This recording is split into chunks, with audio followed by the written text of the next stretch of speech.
मैं कुछ नहीं कहूंगा। आपने कैसे कह दिया कि बेनी जिस परिवार से आए हैं 50 साल बिता के, ये उसके संस्कार हैं? और अखिलेश सुनिए, हैदर साहब गलत बयानी नहीं भाई। हैदर साहब, अखिलेश यादव की सादगी ने ना, अखिलेश यादव की सादगी ने आपके बेनी प्रसाद वर्मा को शानदार आईना दिखाया है। अखिलेश जी की सादगी ने बेनी प्रसाद वर्मा को धो डाला, नॉकआउट कर दिया, एक पंच में नॉकआउट कर दिया। सुनिए साहब, क्लास में 50 स्टूडेंट होते हैं, एक आध उदंड स्टूडेंट भी होता है, ये उदंड स्टूडेंट। अरे भाई, तो उदंड को आप खोपड़ी पे क्यों बिठा के रखें? यही तो सवाल है मेरा। उनको एक्शन दिया जा रहा है। क्या एक्शन किया जा रहा है? उनसे बात करते हैं भाई साहब, आप लोग सवाल कीजिए। कांग्रेस के कल्चर की बात करते हैं, ये दोगला कल्चर है कांग्रेस का। कैसे बदतमीज को केंद्रीय मंत्री बना के रखे हुए। और कोई कांग्रेसी ऐसी भाषा का इस्तेमाल कर रहा हो बताइए। तो भाई इनको आपने मुकुट पे क्यों बैठाया हुआ? हैदर साहब, कांग्रेस इनसे दुखी है ना, इनकी बात को डिसअप्रूव करती है, जैसा मधुसूदन जी कह रहे हैं। ठीक है ना, मैंने ठीक समझा ना? हाँ। मैं एक सरल उपाय बता दूं, एक सेकंड, मैं एक सरल उपाय बता दूं, आप लोग ढूंढ नहीं पा रहे हैं, मैं मदद कर लेता हूं। एक सेकंड, मैं मदद कर दूं। लाल बत्ती सुनिए, लाल बत्ती ले लीजिए 8:30 बजे। अभी 8:35 पर बेनी बाबू संत हो जाएंगे। 8:30 पर लाल बत्ती लीजिए, 8:35 पर संत हो जाएंगे बेनी बाबू। मैं जान रहा हूं 25 वर्ष से बेनी बाबू को। सारे कांग्रेसियों के दिमाग सही हो जाएंगे। आप लोग सत्ता के नशे में पता नहीं किस कदर बौखला गए, पागल हो गए क्या सबके सब? हो सकता है कल से उनकी लैंग्वेज बदल जाए। अरे भाई, एक दिन देखा मैंने, 2 दिन देखा, 4 दिन देखा, आप बदतमीजी पे आमादा है। आप राष्ट्रीय चैनल्स पर ऐसी गंदी भाषा का इस्तेमाल करके क्या दिखाना चाहते हैं? अपने बेटे की आप जमानत बचा नहीं पाए और आप मुलायम सिंह जी को ज्ञान दे रहे हैं। मुलायम सिंह जी की इतनी बड़ी हैसियत है कि मनमोहन सिंह और सोनिया गांधी हाथ जोड़ के समर्थन मांगते हैं कि मेरी सरकार बचा दीजिए। वो तो डेमोक्रेसी का तरीका है। और नहीं, अरे भाई, वो डेमोक्रेसी है और बेनी बाबू डेमोक्रेसी की ऐसी की तैसी करते रहे और मंत्री बने रहे। और आप लोग यहाँ ज्ञान दीजिए कल्चर का। शर्म आती है आप लोगों को ज्ञान के ऊपर। भाई अभी परसों ही तो उनको कहा गया है कि भाई इस्तेमाल। अरे भाई, तो निकाल बाहर क्यों नहीं करते? शाम के भांग का गोला खा लेते हैं, उसके बाद ऐसे बयान देना शुरू करते हैं। इंतजार कर लीजिए, उसके बाद ये घोषणा बंद कर देंगे ऐसी भाषा। अरे ऐसे बदतमीजों को निकाल बाहर कीजिए भाई साहब। ऐसा मैंने आपसे कई बार सुना कांग्रेस से कि बेनी अब नहीं बोलेंगे, अब सुधर जाएंगे, उनको इंजेक्शन लगा दिया। जब बात है ऐसा नहीं होता। मैंने पहली बार कहा है।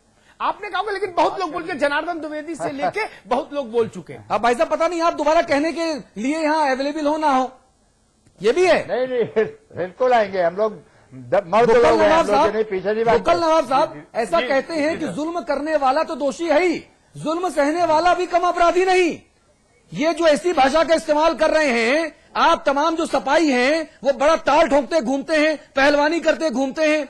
जो नेताजी की सार्वजनिक तौर पे ऐसी लानत मलानत कर रहे हो, उनके खिलाफ आप कुछ नहीं बोलते। उनके दिमाग रास्ते पर लाने का आपके अंदर मादा नहीं है। क्या ये समझा जाए? नहीं, ये ना समझा जाए। हम लोग जो है, देखिए, हम संसदीय भाषा बोलते हैं और हम लोग संसदीय भाषा के ऊपर हम लोग यकीन करने वाले लोग हैं। अरे भाई, गांधी जी ने कहा था कि कोई आपके एक गाल में तमाचा मारे दूसरा दिखा दो। भाई, तीसरा कहां लाओगे? बेनी बाबू तो 5-6 मार चुके हैं।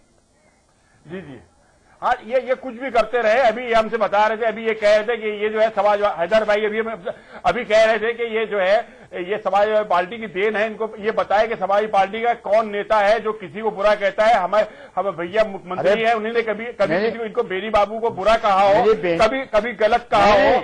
मुख्यमंत्री और मुलायम को नहीं कह रहे, लेकिन आजम खां भी तो आप ही किया है। आप क्या कहना चाहते हैं? आजम खां भी तो आप ही किया है, वो भी। अरे भाई, हैदर साहब, ना हैदर साहब, आप गजब बात कह रहे हैं भाई, आप गजब बात कर रहे हैं हैदर साहब। अरे बेनी बात क्यों बात कर रहे हैं? आपके यहाँ भी तो है ये सब चैनल पे। आप अरे भाई, आप अपनी पार्टी की बात कीजिए ना। कनेक्टेड बात होगी तो होगी। नहीं, आप दोनों थोड़ा ठंड रखिए, थोड़ा शांत होइए। जी। हैदर भाई, आपका 60 वर्षों का राजनीतिक अनुभव देखते हुए मुझे आपसे इस कुतर्क की उम्मीद नहीं है। आज मैंने आपको बुलाया इसीलिए। मैं रीता जी को बुला सकता था, मैं अखिलेश प्रताप सिंह, प्रमोद तिवारी और निर्मल खत्री और मधुसूदन जी के पास जा सकता था। मैंने आपको बुलाया इसलिए कि आप यूपी में कांग्रेस की राजनीति में 60 वर्षों से ज्यादा वक्त से आप हैं। मैं इसलिए आपसे बात कर रहा हूं। और आपको जो तर्क है ना, ये कुतर्क बन रहे हैं इस वक्त, और मुझे आपसे इन कुतर्कों की उम्मीद कतई नहीं थी। आप इतने सीनियर पॉलिटिशियन हैं।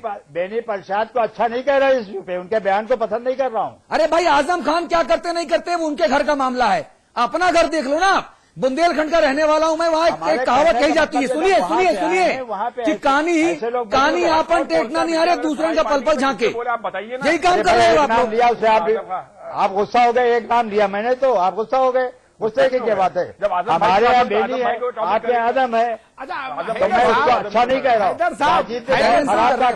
हैदर साहब, मैंने एक आपको मशविरा दिया, आप लोग बड़ा पसीना बहा रहे हो, बेनी प्रसाद जी का इलाज नहीं ढूंढ पा रहे हो। मैंने इलाज बता दिया, 8:30 पर लाल बत्ती ले लीजिए, 8:35 पर ये महामंडलेश्वर हो जाएंगे। जी जी जी 8:35 पर बेनी बाबू महामंडलेश्वर हो जाएंगे, हरिद्वार में जाके कंठी माला ले लेंगे, फिर नहीं बोलेंगे। फिर तो उत्तर प्रदेश में रहना है तो राधे राधे कहना है। आप अभी आप लाल बत्ती हटा दीजिए, कुछ नहीं होगा, कुछ नहीं होगा। बेनी प्रसाद वर्मा को मुझे लगता है जो सिंगारा पी रहे मीडिया में बने रहने के लिए कुछ लोग ऐसा करते हैं अपना। ना बेनी प्रसाद वर्मा को ये जो ताकत की दवा मिल रही है ना, सिंकारा जो मिल रही है, कितनी बदतमीजी कर रहे हैं तभी मंत्री बने हुए हैं। ये 10 जनपद से आ रही है क्या? संपद का इसमें कोई वो नहीं है। नहीं तो फिर 10 क्या ना क्या 10 जनपद क्या ना 10 जनपद क्या गूंगा बह रहा है फिर? क्या 10 जनपद को दिखाई नहीं पड़ता कि ऐसे ऐसे बदतमीजी करने वाले लोग केंद्रीय मंत्री मंडल में बने हुए हैं? शर्म आती है, शर्म आती है बेनी प्रसाद वर्मा के ऊपर। उसपे किसी कांग्रेसी ने इनको अप्रिशिएट नहीं किया इस इशू। अरे भाई तो मंत्री क्यों बनाए हुए हैं, ये भी तो सवाल है ना। आपसे बताया गया कि वो संयम हो जाएगा, 2-3 दिन इंतजार कर लीजिए। अरे भाई 2 दिन में क्या निकाल बाहर करेंगे उनको? आप हर बार आप लोग यही कहते हैं करेंगे, ये ऐसी चीज बहुत सा बंद कर देंगे ये बोलना, ये सब। अरे भाई बंदर गुलाटी मारना छोड़ देगा, ऐसा आप कहते रहिए, मैं कैसे मान लूं? हमें ये उम्मीद है। अब जो उनसे कहा गया है जिस तरह से। अरे भाई ये कौन से जमाने का बंदर बनाया आपने, कौन है क्या ये? तो लेकिन हैदर साहब, हुजूर, आप और नवाब साहब दोनों शायद मेरी इस बात से सहमत हो कि इस बुढ़ापे में जिंदगी के 4 चरण होते हैं। बेनी बाबू जिस चरण में, वो चौथा और अंतिम चरण होता है। राम भजन करो यार। इस चरण में कोई आदमी का डीएनए बदलता है क्या, जो आप कह रहे हो कि जी मान जाएंगे, सुधर जाएंगे?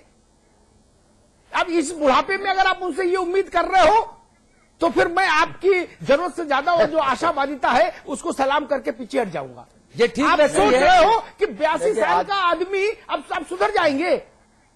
उम्र तो सारी कटी, उम्र तो बुक्कल साहब आपकी नजर, उम्र तो सारी कटी इश्क बुता में मोमिन। मोमिन साहब का बड़ा प्यारा शेर है, उम्र तो सारी कटी इश्क बुता में मोमिन, अब आखिरी वक्त में क्या खाक मुसलमान होंगे?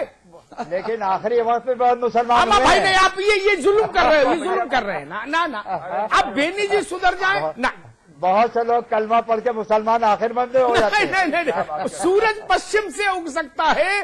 बेनी बाबू जिन दवाओं का सेवन कर रहे हैं इस उम्र में, वो दवाएं उनको सुधरने नहीं देगी। भैया पार्टी के अंदर नहीं इसलिए नहीं रखा गया। तुम आगे बढ़ते रहो, हम पीछे है, हम जो है बिल्कुल ऐसी बात नहीं। कांग्रेस के जो बड़े बड़े पद अधिकारी है वो माफी मांगते रहेंगे और बेनी बाबू को आगे करते रहते कि कुछ ना कुछ कहते रहो, झाड़ू लगाने काबिल नहीं है।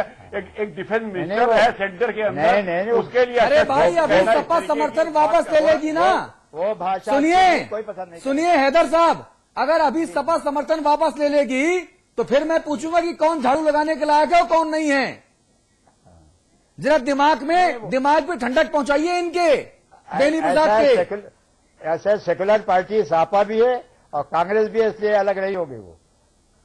अगर समर्थन ऐसे बदतमीजी करवाते रहे ना दिक्कत हो जाएगी। वोकल साहब एक सवाल मुझे बता दो, अतुल तो आज भाई हैदर साहब को घेर रहे हैं, एक सवाल आप बता दो मुझे, आखिर आपने कोई, सुनो ना एक सेकंड, कोई थर्मामीटर तो लिया होगा हाथ में कि भाई इस बिंदु तक बेइज्जती का टेम्परेचर सहेंगे, इसके बाद नहीं सहेंगे? बेइज्जती का क्या तय किया है, मतलब इंची टेप नपना कुछ तो नापा होगा ना, वो मुझे आप समझे। नहीं यह आदत हो गई आपको। इसमें लंबी बात मत करना नवाब साहब, घुमाना नहीं। लंबी बात नहीं अमिताभ जी, हम बहुत ही हाथ जोड़ के मतलब इस बात को कहना चाहते हैं कि इसमें बेइज्जती बदनामी जो हमारी पार्टी की नहीं, इनकी कांग्रेस की खुद की हो रही है। हरकत ये भाई, करते हैं आप माफी बुद्ध हो गए, मुझे पता ही नहीं था। गांधी और वहां को इनके जो है उच्च नवाब साहब माफी मांगते हैं, नवाब साहब नहीं कर रहे हैं। काकोरी कबाब खाया है क्या? आप तो बिल्कुल गौतम बुद्ध जैसी बात करने लगे। हम बिल्कुल है। मैंने तो समाजवादी पार्टी के मुंह से ऐसे परमहंस वाले बोल बहुत समय बाद सुने। मैंने तो ये भी सुना कि भाई तू गुंडा तू गुंडी, धनीराम वर्मा जी थे, प्रता स्मरणी रहे नहीं, है ना? हम आप तो गौतम बुद्ध हो गए भाई। चलिए अमिताभ जी संवाद की टिप्पणी। देखिए, मैं बाकी जो कहना था हम लोग अतुल चर्चा के दौरान कह चुके। आज सुबह जब ये खबर हम लोगों ने चलाई तो एक बात मैंने कही थी, उस बात को यहां दोहराऊंगा इस बड़े मंच पर। हैदर साहब, आप सुनिएगा गौर से।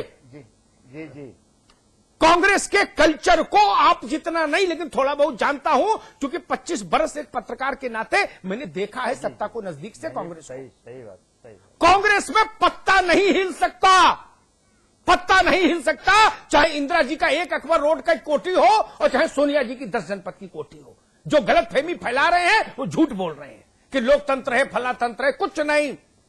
10 जनपद में की इच्छा के विरुद्ध कांग्रेस में आप सांस नहीं ले सकते। हैदर साहब, अभी नहीं ऐसे। अब आप अभी बहस में नहीं जाऊंगा, बहस में नहीं जाऊंगा। मैं 100 उदाहरण बता दूंगा, अभी बहस में नहीं जाऊंगा।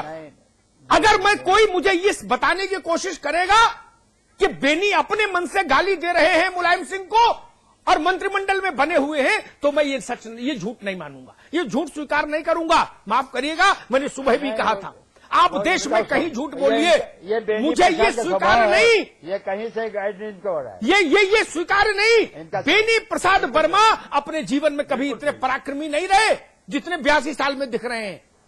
बिल्कुल सही। ये बेनी प्रसाद वर्मा को ताकत कहां से मिल रही है, ये सवाल है, इसका उत्तर आना चाहिए। ठीक बात। और अगर इसका उत्तर नहीं आता कहीं नहीं, तो मुलायम सिंह गौतम बुद्ध हो सकते हैं, मुकुल नवाब गौतम बुद्ध हो सकते हैं, लेकिन मैं ये सवाल उठाऊंगा कि राजनीति में कमर से नीचे बार नहीं होना चाहिए। ये सवाल केवल मुलायम सिंह की प्रतिष्ठा का नहीं, ये भारत में संसदीय लोकतंत्र की गरिमा का सवाल है। ये बेनी और मुलायम सिंह के बीच कोई पर्सनल मसला नहीं है।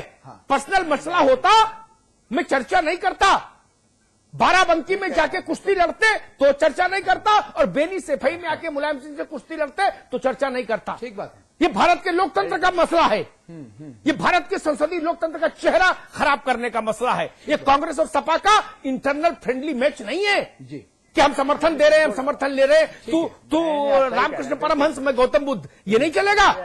और समाचार प्लस का ये संपादकीय पक्ष है कि अगर कांग्रेस के आला कमान या कांग्रेस के एक शक्तिपीठ की तरफ से अगर बेनी प्रसाद वर्मा गाइडेड नहीं है तो उन्हें आज तुरंत सबूत देना चाहिए, उन्हें आज तुरंत मंत्रिमंडल से बाहर निकालना चाहिए। ऐसे बदतमीज राजनेता की इतने बड़े ओहदे पर कोई जरूरत नहीं है। मुलायम सिंह जी कोई सड़क चलता व्यक्ति नहीं है कि आप कुछ भी बोल दीजिए किसी के खिलाफ। मुलायम सिंह जी देश के, अगर आज की तारीख में आप एक नेताओं की सूची बनाएं तो टॉप 5 में एक हैं, और बेनी प्रसाद वर्मा कहीं नहीं। आप इतने बड़े व्यक्ति से जिससे आपने राजनीति सीखी, जिसके साथ रह के आपने सत्ता का सुख पहली बार भोगा, अब आप उसको इस तरह की भाषा से नवाज रहे हैं। मुलायम सिंह जी के बेटे मुख्यमंत्री अखिलेश यादव ने हैसियत दिखा दी बेनी प्रसाद वर्मा को अपनी सादगी से। अब ये कांग्रेस आला कमान को तय करना है कि ऐसे अभद्र, ऐसे सिरफिरे और ऐसे बदतमीज व्यक्ति को, इस तरहीन भाषा का इस्तेमाल करने वाले व्यक्ति को आप केंद्रीय मंत्रिमंडल में शामिल रख के देश के युवाओं को क्या मैसेज देना चाहते हैं, ये आपके ऊपर, हैदर भाई और आपकी पार्टी के अध्यक्षा के ऊपर छोड़ा मैंने। बहुत बहुत शुक्रिया आप सभी लोगों का। एक ब्रेक, उसके बाद उत्तराखंड की बात होगी।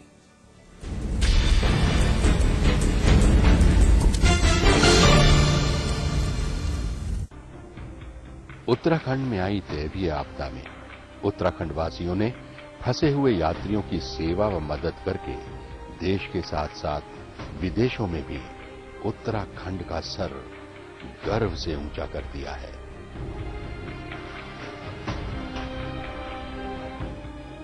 उत्तराखंड वासियों पर देश को गर्व है। हिमालय की सुनामी से आई भयंकर त्रासदी में इस देवभूमि और वीर भूमि के भाइयों और बहनों ने जो साहस और धीरज के साथ देश भर से आए फंसे हुए यात्रियों की सहायता की, उसके लिए देश को आप पे गर्व है और हम आपका आभार व्यक्त करते हैं और आपको विश्वास दिलाते हैं